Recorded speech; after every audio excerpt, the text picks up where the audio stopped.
The dust of the valley settled like a shroud, clinging to everything with a thirsty desperation. It coated the rough-hewn rails of the corral, the sweat-stained hats of the 32 men who leaned against them, and the pride that had been ground from their faces. In the center of that corral, a creature of midnight and fury tore at the earth. He was a black stallion, a living storm of muscle and rage, named Diablo by the men who had tried and failed to conquer him. He was the unshakable curse of the Grayson Ranch, a fortune on 4 hooves that refused to be claimed. Owen Grayson stood apart, his face a mask of granite carved by sun and disappointment. He was a man who measured the world in acres and yields, and the stallion was a debt he could not collect. His gaze swept over the defeated cowboys, men of muscle and bluster, now reduced to muttering spectators nursing bruised limbs and even more bruised egos. It was into this tableau of masculine failure that she arrived, a splash of impossible color in a world of brown and gray. An Lee was 18, and her journey had ended here, in this circle of dust and despair. She wore a cheongsam of vibrant red silk embroidered with golden phoenixes, a dress meant for a wedding that had become a funeral for her old life. She was property, traded across an ocean for a land deed her new husband, a man she'd never met, had gambled away before he died of fever. Now she was just another piece of his failed estate, delivered to the man who held the debt, Owen Grayson. The cowboys fell silent, their derision turning to a mix of crude curiosity and disbelief. She stood before Owen, her back straight, her hands clasped, the very picture of quiet dignity that felt alien in this rough place. Owen looked from the girl to the raging stallion and back again. A bitter, reckless idea sparked in the desolate landscape of his mind. He was a rich man, but Diablo's untamed spirit was costing him more than just money. It was a daily monument to his limits. 32 of the best riders in this territory couldn't stay on him for 5 seconds. Owen's voice was low, rough like gravel. He gestured with his chin toward the corral. You. He looked her up and down, the silk of her dress an offense to his pragmatic world. You want to earn your keep? You want a place here instead of being shipped to the workhouses in the city? He didn't wait for an answer. Tame him. Tame that devil, and the debt is paid. You'll have a home here for as long as you want it. A ripple of cruel laughter went through the cowboys. It was a joke, a rich man's heartless jest. But An Lee did not see a joke. She saw the horse, and in its wild, terrified eyes, she saw a reflection of her own soul, trapped, furious, and utterly alone. She looked at Owen, her gaze steady. I will, she said, her voice a soft note in the harsh air, yet it carried with it the weight of an unbreakable promise. The first day she did not approach the corral. She stood by the fence of the main house, a silent figure in red, simply watching. The sun beat down, turning the air into a shimmering haze. Diablo, the black stallion, paid her no mind. He was an engine of contained violence, pacing the perimeter of his prison, his black coat gleaming with sweat, his breath pluming in dusty snorts. The cowboys, lounging in the shade of the barn, made her the object of their sport. Their leader, a brutish man named Gable with a mean-spirited grin, called out, "Hey, China doll, you plan to stare him into submission?" His companions guffawed. An Lee gave no sign she had heard. Her focus was absolute, a study in stillness. She was observing his patterns, the twitch of his ears, the roll of his eyes that signaled a surge of panic. She saw not a devil, but a creature consumed by fear. Owen watched her from the porch of his large, lonely house. He'd made the dare in a moment of frustration, a cynical jab at the futility of his situation. He had not expected her to accept, much less with such unnerving serenity. He expected tears, pleas.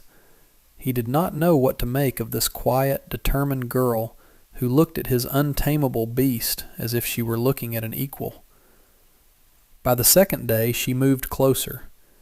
She carried a wooden bucket of fresh water and set it just outside the corral fence, then retreated to her spot. The stallion ignored it, his distrust a palpable force field. Gable and his men jeered again. "He ain't thirsty for water, missy. He's thirsty for a fight." That evening Martha, the ranch's cook and housekeeper, a woman with kind eyes and work-worn hands, brought Anli a plate of food. "Don't you mind them," Martha said, her voice gentle. "They're fools who only know the language of the whip and spur."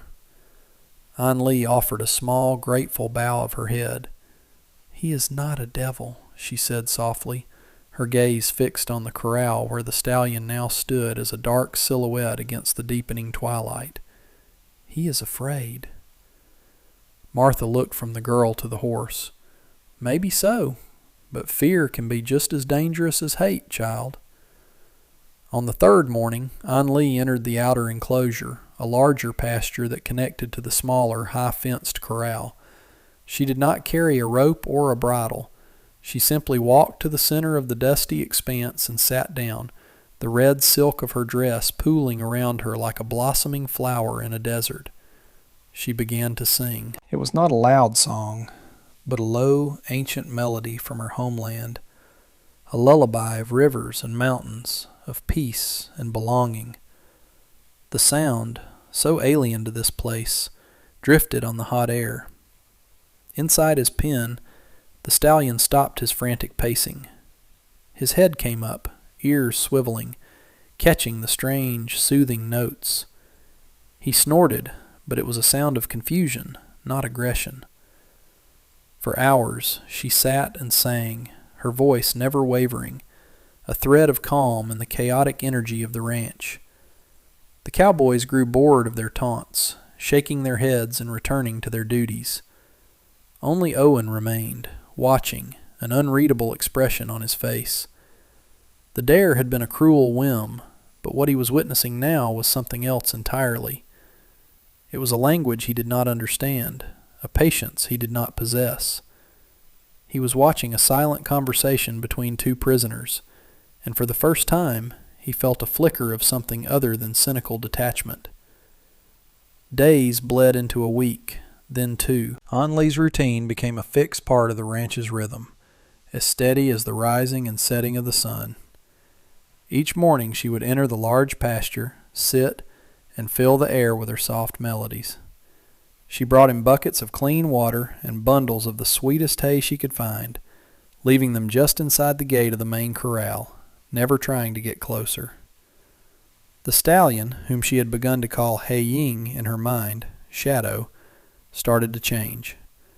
The frantic, wall-eyed panic began to recede. He stopped charging the fence posts and spent more time standing still, watching her, his intelligent eyes tracking her every move. The cowboy's mockery softened into a grudging, perplexed silence.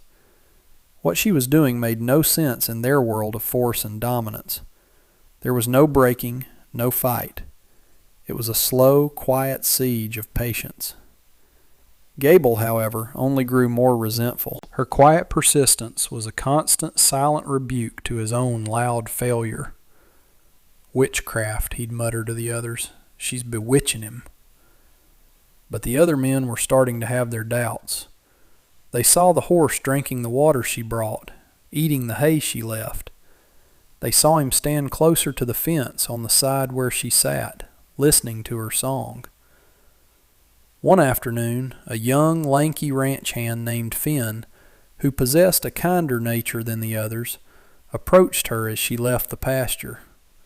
"Ma'am," he said, twisting his hat in his hands, I ain't never seen anything like it.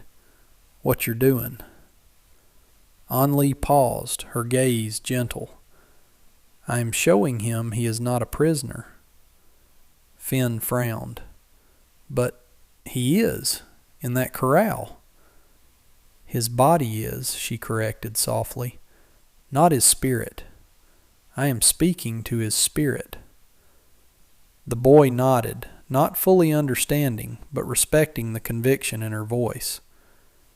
Later that week, the first true breakthrough happened. As An Li sat singing, Hae-Ying did something he had never done before.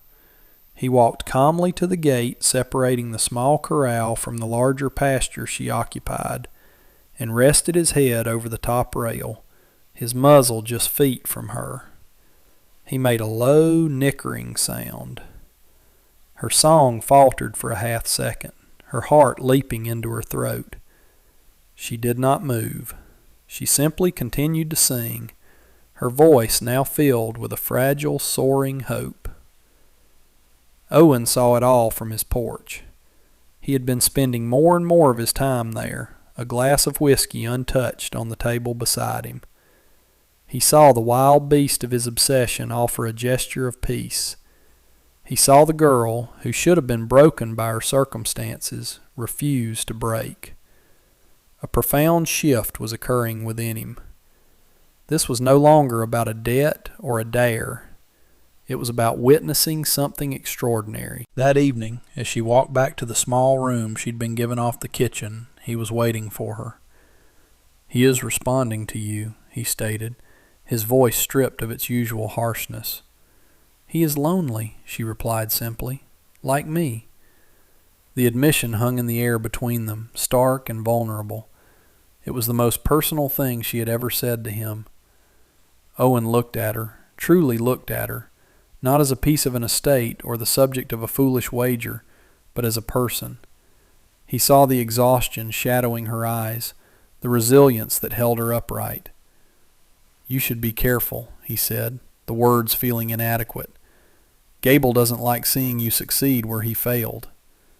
She met his gaze, and for the first time he saw not just quiet dignity, but a flicker of fire. "Fear is a cage," she said. "I will not live in one. Neither will he." The air on the Grayson ranch grew thick with unspoken tension. An Li's progress with the Stallion was now undeniable, a quiet miracle unfolding in plain sight. She had moved from sitting in the pasture to standing by the corral fence, her hand resting on the top rail. Hae-Ying would stand on the other side, mirroring her, the space between them charged not with aggression, but with a fragile, building trust. She spoke to him in a low mix of Mandarin and halting English, telling him of the mountains and rivers of her home, stories of freedom and flight. He would listen, his ears flicking back and forth, his soft muzzle occasionally twitching as if he understood the essence, if not the words. One sweltering afternoon she decided it was time. She unlatched the gate to the small, high-fenced corral and slipped inside, securing it behind her. The air was instantly electric. The other ranch hands, including Finn, stopped their work, their eyes wide. This was the true test. Inside the enclosure, Hae-Ying shied back, his muscles coiling. The old panic flickered in his eyes. He was no longer in the open pasture. This was the cage where he had been tormented. An Li did not move towards him. She stood just inside the gate, her red dress a beacon of calm, and began to sing her familiar, soothing lullaby. She held out an open hand, palm up, an offering of peace. Minutes stretched into an eternity. The Stallion circled her, snorting, testing the air, his hooves kicking up small puffs of dust. He was warring with himself, the memory of pain against the promise of her voice. Then, slowly, cautiously, he stopped circling. He took a hesitant step forward, then another. He stretched out his long, elegant neck, his nostrils flaring as he sniffed at her outstretched hand. He was so close now she could feel the heat radiating from his body, see the fine tremors in his powerful shoulders. His whiskers, soft as silk, brushed against her skin. A collective gasp went through the men watching from a distance. Owen, standing on his porch, leaned forward, his knuckles white where he gripped the railing. And then it happened. Hae-Ying lowered his head and gently, with an almost impossible tenderness, lipped at her palm. He was not looking for food. It was a gesture of acceptance, of trust. An Lee let out a breath she hadn't realized she was holding, tears welling in her eyes. She did not pull back. She slowly, deliberately lifted her other hand and laid it on the powerful arch of his neck. His skin was like warm satin over solid rock. He flinched, but did not bolt. He stood his ground, allowing her touch. It was a profound, silent agreement. In that moment, the untamable devil of the Grayson Ranch vanished, replaced by a magnificent creature who had found a reason to be still. Finn let out a whoop of pure joy, which he quickly stifled. The other men murmured in disbelief. But Gable, watching from the shadows of the barn, felt a venomous rage curdle in his gut. Her victory was his humiliation, and he would not stand for it. The moment of connection between An Lee and the Stallion was a turning point, a quiet triumph that echoed across the ranch. But success, she was learning, cast a long and dangerous shadow. Gable's resentment, once a low mutter, now festered into open hostility. He saw her growing bond with Hei Ying not as a miracle of patience, but as a personal affront. He felt his own reputation as a horseman, built on force and intimidation, crumbling with every gentle touch she gave the stallion. He decided to reclaim his authority the only way he knew how, through cruelty. A few days after An Lee had first touched Hei Ying, she was leading him on a long rope in the larger pasture. He was walking beside her, his steps calm, his head lowered in a sign of willing partnership. It was a sight that would have been unthinkable just weeks before. From the far side of the pasture, hidden behind a cluster of sun-scorched brush, Gable made his move. He had gathered a handful of small, sharp rocks. With a vicious flick of his wrist, he sent one flying. It struck the stallion's flank with a sharp thud. Hei Ying screamed, a sound of pure pain and terror, and reared violently. The rope was ripped from An Lee's grasp as the horse, 1,000 pounds of panicked muscle, bolted. His eyes were wild again. The trust she had so carefully built shattered in an instant. He galloped blindly, crashing against the far fence, his sides heaving. "See?" Gable shouted, stepping out from his hiding place with a sneer. "That's his true nature, a killer. All that singing and whispering is nonsense. He needs a firm hand." An Lee's heart hammered against her ribs, but her fear was eclipsed by a cold, sharp anger. She ignored Gable completely. Her focus was entirely on the terrified animal. "Hei Ying," she called out, her voice trembling but clear. "It is all right. Shh, I am here." She began to walk slowly toward him, her hands open and visible. The stallion watched her, his body trembling, blood trickling from a small cut where the rock had hit. He snorted, ready to bolt again. But then he heard it, her song. She started to sing the lullaby, her voice a fragile anchor in his storm of fear. He stopped his frantic movements. His breathing was still ragged, but his eyes were locked on her. She kept walking, kept singing, until she was standing just a few feet away. "I am sorry," she whispered. "I am so sorry." She reached out, not for his head, but for the wound on his flank. He flinched as she drew near it, but he did not move away. Her touch was feather light as she examined the cut. At that moment, Owen came striding across the pasture, his face a thundercloud. He had seen the whole thing from the house. He walked directly up to Gable, his eyes blazing with a fury the men had rarely seen. "Get your things," Owen said, his voice dangerously low. "You're done here." Gable puffed out his chest. "You can't be serious. I was just showing you what that beast really is." "You showed me what you really are," Owen countered, his voice like ice. "A coward who hurts animals to feel like a man. You're not welcome on my land." He turned his back on Gable and walked toward An Lee and the stallion. He stopped a respectful distance away, watching as she tore a strip of silk from the hem of her red dress and gently dabbed at the blood on Hei Ying's side. The stallion stood perfectly still for her, his trust in her already stronger than the memory of the stone. Owen looked at the girl, her priceless dress now torn, her face smudged with dust and concern, and felt a wave of admiration so powerful it almost buckled his knees. The dare was long forgotten.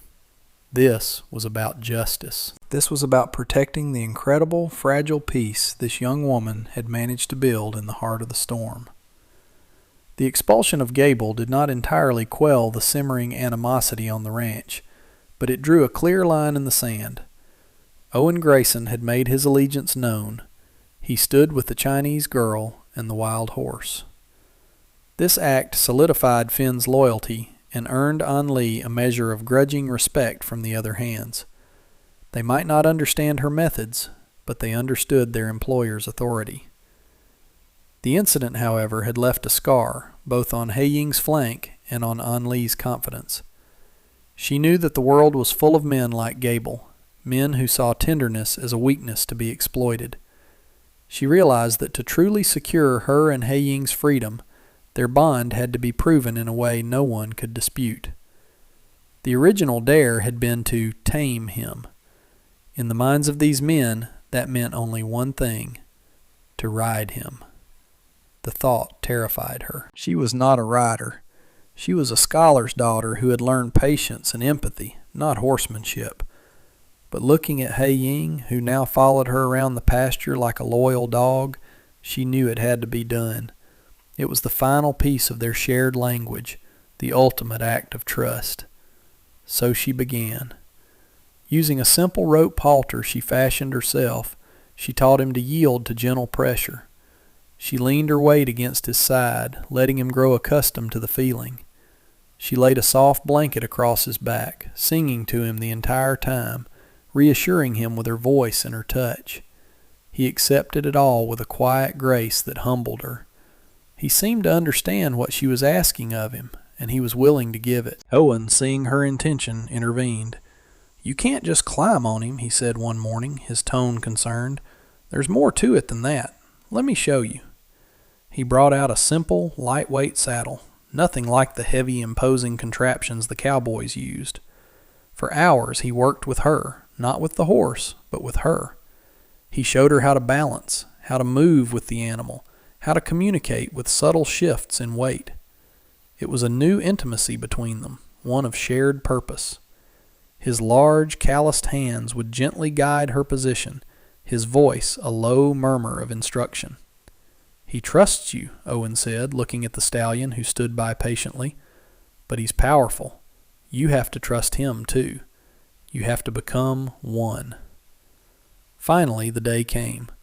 It wasn't a public spectacle, but a private, nerve-wracking moment in the early morning light. With Owen holding the halter and Finn watching with wide, hopeful eyes, An Li gathered the worn silk of her dress and prepared to mount. Her heart was a frantic drum. She whispered to Hei Ying in her native tongue, a plea and a promise. Then, taking a deep breath, she swung her leg over his back and settled into the saddle. For a single, terrifying second, the world stopped. Hei Ying's body went rigid beneath her, every muscle tensed. An Li froze, her hands hovering just above his neck, her song catching in her throat. She closed her eyes, expecting the explosion, the violent rejection she had seen 32 times before. But it never came. Instead, she felt the tension slowly drain from the great body beneath her. The stallion let out a long, soft sigh, and his head dropped, relaxed. He took one step, then another, walking calmly with Owen leading him. An Li opened her eyes. Tears streamed down her face, tears of terror and relief and overwhelming gratitude. She was riding the devil of the Grayson Ranch, or rather, she was being carried by a friend. Owen looked up at her, a slow, genuine smile spreading across his face for the first time. "You did it," he breathed, his voice thick with awe. "You actually did it." News of An Lee's success traveled faster than a prairie fire. What had happened in the quiet of the morning was now the subject of fevered gossip. The cowboys who had once mocked her now spoke her name with a kind of superstitious wonder. Finn, the young ranch hand, became her unofficial herald, describing the scene with breathless excitement to anyone who would listen. The story reached the nearby town, and from there it spread across the territory. The tale grew with each telling. A mysterious Chinese princess had enchanted a demon horse with magic songs. Owen knew that whispers and rumors were not enough. The world he lived in demanded proof, a public display that would silence all doubt and cement An Lee's achievement into legend. It was also, he admitted to himself, a way to definitively erase the stain of Gable's humiliation and failure from his ranch. He made a decision. He sent word to the surrounding ranches and the town council. In 1 week's time, there would be a demonstration. The untamable stallion, Diablo, would be ridden in the main corral for all to see. The day of the demonstration dawned bright and hot. People came from miles around, their curiosity piqued by the impossible story. The fences around the main corral were lined with skeptical ranchers, seasoned cowboys, and curious townspeople. They had come expecting a spectacle, most of them anticipating a failure. They remembered the 32 men who had been thrown, some of them injured badly. They could not imagine this slight, foreign girl in her silk dress succeeding where so many strong men had been defeated. An Lee felt the weight of their hundreds of eyes upon her. Her hands were cold, her stomach a knot of anxiety. Martha helped to prepare, not with tack and gear, but with a cup of calming tea. "You are not doing this for them," the older woman said, her voice a firm comfort. "You are doing this for you, and for him. Remember that." Owen found her by the pasture gate, where Hei Ying was waiting patiently, his black coat shining in the sun. He looked at An Lee, at the fear and determination warring in her eyes. "You don't have to do this," he said quietly, giving her an escape. "We know the truth." An Lee looked from Owen's earnest face to the magnificent horse who was now nudging her shoulder gently. She placed her hand on Hei Ying's neck, feeling the steady, calm rhythm of his pulse. "We do," she agreed. "But now, they will too." She walked toward the main corral, Hei Ying following without a rope, his steps perfectly in sync with hers. A hush fell over the crowd as they entered the arena. She was not wearing the torn dress, but a new one, another stunning creation of red silk that Martha had helped her mend and clean. She looked impossibly fragile and beautiful against the dusty ground. Without a word, without any help, she placed her hands on Hei Ying's back, and with a grace that seemed to defy gravity, she swung herself up, settling onto the simple blanket on his back. There was no saddle, no bridle, only a single rope looped loosely around his neck. For a moment they stood perfectly still in the center of the corral, a breathtaking statue of trust. Then An Lee leaned forward, whispering a single word in his ear. Hei Ying responded instantly. He began to walk, a slow, proud circle around the corral. Then he moved into a trot, his movements fluid and powerful. An Lee sat perfectly balanced, her hands resting lightly on his withers, her body moving in seamless harmony with his. The crowd was utterly silent, their disbelief melting into awe. She urged him on, and he broke into a canter, then a full, glorious gallop. They flew around the corral, a streak of black and red, a vision of impossible freedom and unity. Man and horse, predator and prey, conqueror and conquered, all those old violent ideas evaporated in the dust. There was only partnership. There was only trust. When she finally brought him to a gentle stop back in the center of the corral, the silence was broken by a single person clapping. It was Finn. Then another joined in, and another, until the entire valley seemed to erupt in a thunderous, sustained applause. An Li, sitting atop the horse no one could tame, finally allowed herself to smile. The applause eventually faded, but the sense of wonder lingered in the evening air.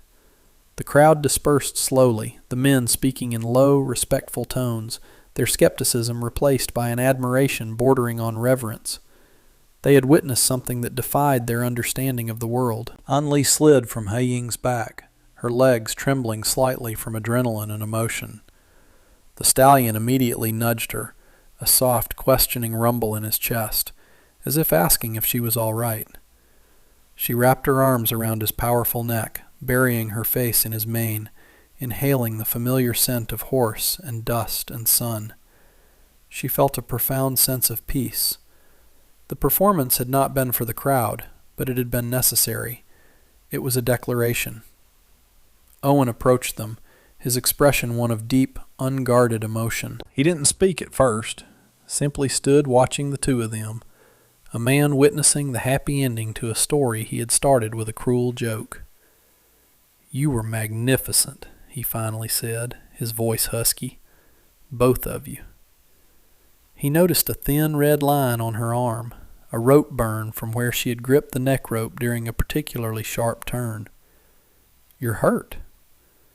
Before she could protest that it was nothing, he gently took her arm, his touch surprisingly careful. "Come to the house. Martha will have something for that." In the warm quiet of the ranch house kitchen, Martha fussed over her, cleaning the scrape with a gentle hand while Owen watched from the doorway. The grand house felt less empty tonight, filled with the lingering energy of the day's triumph. After Martha had finished, she discreetly left them alone. An Li sat at the large wooden table, her hands wrapped around a cup of tea. Owen sat opposite her, the space between them no longer an impassable canyon. "I never knew a horse could be understood like that," he admitted, breaking the silence. "I only ever knew how to break them." An Li looked down at her hands. "I was sold," she said, the words so quiet he had to lean in to hear them. "By my family, to pay a debt. I was shipped across the world like cargo to a man I did not know. I think I understood He Ying because I knew how he felt. To be trapped, to be seen as a thing to be owned or broken." The confession laid her past bare, a fragile, painful truth offered in the safety of the quiet kitchen. Owen's face softened with a deep, aching empathy. He finally understood the source of her incredible patience, the wellspring of her connection to the stallion. It was not magic. It was shared trauma, shared resilience. "Your husband," Owen began, his voice gentle, "the man you were sent to, his debts are my concern, not yours. The dare was foolishness. You don't owe me anything, An Li." He reached across the table, his hand covering hers. It was a simple gesture, but it was monumental. It was the first time he had treated her not as an asset, or a curiosity, or a challenge, but as a person deserving of comfort. "You are free," he said. "You have been since the moment you arrived. I was just too blind to see it." In his eyes she saw not a master or a landowner, but a man who was, in his own way, just as lonely as she had been. The following morning, Owen made 2 announcements that solidified the new reality of the Grayson Ranch. The first was public. He gathered the remaining ranch hands and informed them that An Li was no longer a ward or a worker bound by a debt, but an honored member of the household. She was to be afforded the highest respect, and she would be taking over the training of all the ranch's most difficult horses. Her methods, he declared, were now the Grayson method.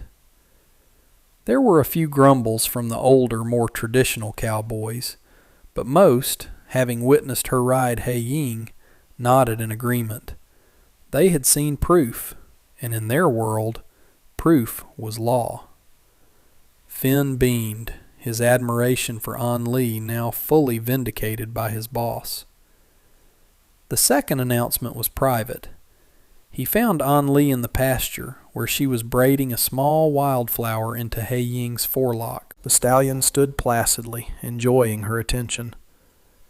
"I meant what I said last night," Owen began, standing a few feet away. "You are free. I can arrange for passage to any city you wish. San Francisco has a large community. You could find your people there. I will give you enough money to start a new life, a proper one." He was offering her an escape, a return to a world that might be more familiar, more comfortable. It was a generous, honorable offer. An Li finished her braid and turned to face him. The morning sun caught the golden phoenixes on her red dress, making them seem to shimmer with life.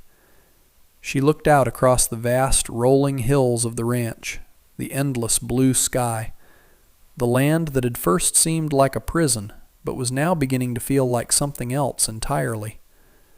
She looked at He Ying, her partner, her friend. Then she looked at Owen, a man who had started as her captor, but had become her ally. "My people?" she said softly. "The people who sold me? Or the people who would see me only as a strange girl from a distant land?" She took a step closer to him, her gaze direct and unwavering. "This place. I have earned a place here. He Ying has earned a place here. With you." She paused, letting her words settle in the warm air. "I do not want to run anymore. I want to build. This is my home now, if you will have me." Owen was speechless. He had been prepared to lose her, to do the right thing and send her on her way. He had never considered that she might choose to stay. He had never dared to hope for it. A slow, profound joy spread through him, warming him from the inside out. "Have you?" he said, his voice thick with emotion. "An Li, there is no one I would rather have." Later that day, Martha presented An Li with a gift. It was not silk or satin. It was a simple, practical outfit, a sturdy denim skirt and a soft cotton blouse, the kind of clothes a woman who worked and rode would wear. As An Li accepted the gift, she felt she was accepting her new life. The red dress was a symbol of the woman she had been, the one who survived. These new clothes were for the woman she was becoming, the one who would thrive. Months turned into a year. The scorching heat of summer gave way to a crisp autumn, a harsh but beautiful winter, and then the vibrant rebirth of spring. The Grayson Ranch was transformed. The brutal methods of breaking horses were gone, replaced by An Li's patient approach. Productivity increased, and the ranch's reputation soared. Horses trained by the Grayson method became highly sought after, known for their calm temperaments and fierce loyalty. An Li herself was transformed. She still wore her beautiful red Cheong Sam on special occasions, a reminder of the strength she had carried within her all along. But most days, she was in her practical work clothes, her hair tied back, her face glowing with health and confidence. She moved about the ranch not as a guest or a curiosity, but as its heart. She was a partner to Owen in every sense of the word. They ran the business together, their skills complementing each other perfectly. His head for numbers and land, her intuitive understanding of the animals that were their lifeblood. Their quiet, respectful friendship had deepened into a slow-blooming, powerful love. It was a love built not on grand pronouncements, but on shared sunrises, quiet dinners, and the mutual respect they had earned from one another. They were two lonely souls who had found their home in each other. The community, once so skeptical, now held her in the highest esteem. The story of the Chinese bride and the wild stallion became a local legend, a tale told to children about the power of patience over force, of understanding over anger. She was no longer the China doll, but the horse whisperer, a title spoken with genuine reverence.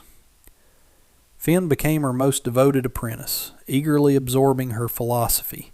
his youthful kindness a perfect match for her gentle techniques. He was the future of the ranch, the legacy of her methods. One perfect summer afternoon, a year after that fateful public ride, An Lee was out on the open plains. She was riding Hei Ying, not in a corral, but across the vast, unfenced expanse of the Grayson lands. There was no saddle, no bridle. She guided him with the slightest pressure of her knees, the lightest touch of her hand on his neck. They moved as one being, a symphony of freedom and trust. He thundered across the grasslands, his black coat gleaming, his powerful legs eating up the ground, not running from anything, but running toward the horizon, simply for the joy of it. An Lee leaned low over his neck, the wind whipping through her hair, a laugh of pure, unadulterated happiness bubbling up from her soul. She was no longer a prisoner, no longer a debt to be paid, no longer a stranger in a strange land. She was free. She was home. From the porch of the ranch house, Owen watched her go. He watched the streak of black and the small, determined figure on his back until they were just a speck in the distance, a part of the wild, beautiful landscape she had claimed as her own. And he smiled, a deep, contented smile. The dare had been the most foolish thing he had ever done, and it had brought him the greatest happiness he had ever known.